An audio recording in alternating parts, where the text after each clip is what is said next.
எல்லா தமிழ் மக்களுக்கும் என்னுடைய வணக்கம். ரொம்ப ஹெல்த்தியாக இருக்கிற ஒரு சம்மர் ட்ரிங்கோட ரெசிபி தான் இன்றைக்கி நான் உங்களுக்கு கூட ஷேர் பண்ண போகிறது. கேரளாவில் ட்ரெடிஷ்னலாக ரெடி பண்ணி எடுக்கிற நீர் மோர் எப்படி செய்யலான்னு பார்த்துட்டு வரலாம். ஜஸ்ட்டு கலக்கி எடுக்கிறது மட்டும்தான், குக்கிங் எதுவுமே இல்லை. அதுக்காக 1/4 லிட்டர் அளவுக்கு கட்டியாக இருக்கிற தயிர் நான் இங்கே எடுத்து வச்சுருக்கு. தயிர் நீங்கள் எடுக்கும்போது இதுக்குள்ளே வெண்ணெய் இருக்காத தயிர் பார்த்து எடுத்துக்கோங்க. மோர் ரெடி பண்ணும்போது தயிருக்குள்ளே வெண்ணெய் இருக்கக்கூடாது.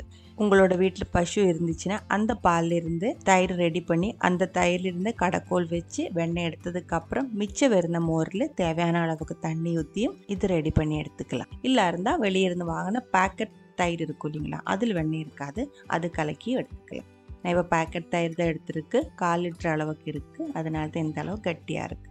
மீடியம் புளிப்பில் எடுத்துக்கோங்க. ரொம்ப புளிப்பு இல்லாததும் ரொம்ப அதிகமாக புளிப்பு இருக்கிறதும் நல்லா இருக்காது. இடித்து சேர்க்கறதுக்காக 2 பச்சை மிளகாய் எடுத்துருக்கு. பச்சை மிளகாய் எடுக்கும்போது காரத்துக்கு தகுந்த மாதிரி 1 இல்லை 2 நீங்கள் எடுத்துக்கோங்க.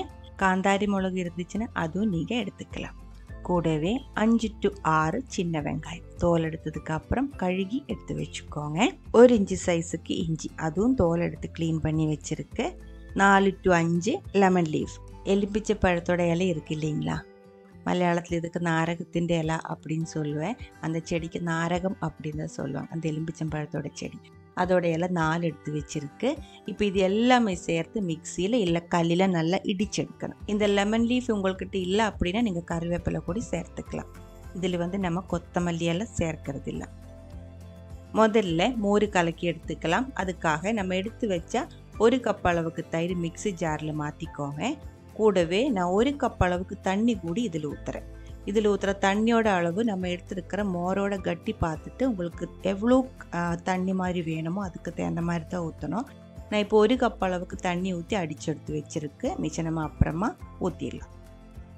நம்ம எடுத்து வச்ச எல்லாமே மிக்சி ஜாருக்குள்ளே, சின்ன மிக்சி ஜாருக்குள்ளே போட்டு இதே மாதிரி க்ரஷ் பண்ணி எடுத்துருக்கு. கல்லில் இடித்து எடுத்தாலும் போதும், ரொம்ப அரையாமல் ரொம்ப பெரிய பீஸாக இருக்காமல் இந்த மாதிரி இடித்து எடுத்துக்கோங்க. அதுக்குள்ளே தேவையான அளவுக்கு உப்பு போட்டுக்கோங்க. உப்போட அளவு மோரோட புளிப்பு பார்த்துட்டு தான் சேர்க்கணும். பாருங்கள், நம்ம 1 கப் அளவுக்கு தயிர், 1 கப் அளவுக்கு தண்ணி இதே மாதிரி நல்லா அடிச்செடுத்து இதுக்குள்ளே ஊற்றி மிக்ஸ் பண்ணிவிட்டு பாருங்கள். இது 2 கன்சிஸ்டன்சியில் ரெடி பண்ணி எடுத்துக்கலாம். ஒன்று சாதம் கூட ரசம் மாதிரில ஊற்றி சாப்பிட்றதுக்காக மோர் ரெடி பண்ணலாம். அப்படியா இருந்தால் இந்த கன்சிஸ்டன்சி போதும். 1 கப் அளவு தயிரில் 1 கப் அளவு தண்ணி ஊற்றி கலக்கி எடுத்து மிக்ஸ் பண்ணி எடுத்தது. இதில் உப்பு, இதில் இருக்கிற காரம், இதெல்லாம் கொஞ்சம் புளிப்பு, இதெல்லாம் கொஞ்சம் அதிகமாக இருக்கும். சாதம் கூட பர்ஃபெக்டாக மேட்ச் ஆகும்.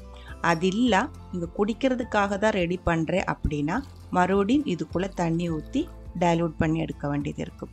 அப்போ 1 கப் அளவு தயிரில் 2 to 3 கப் அளவு தண்ணி வரைக்கும் ஊற்றி குடிக்கிறதுக்காக ரெடி பண்ணி எடுத்துக்கலாம். பழைய காலத்துலலாம் இந்த வெயில் காலத்தில் குடிக்கிறதுக்காக பெரிய மண் பாத்திரத்தில் இது நிறைய ரெடி பண்ணி எடுத்து வச்சுருவேன், தண்ணி தாகம் போகிறதுக்காக. அப்போ நம்ம ஊரில் ஃப்ரிட்ஜ் எதுவுமே வரல, இதுதான் குடிச்சிட்டு இருந்தாங்க. ரொம்ப ஹெல்த்தியாக இருக்கிற இந்த சம்மர் ட்ரிங்க்.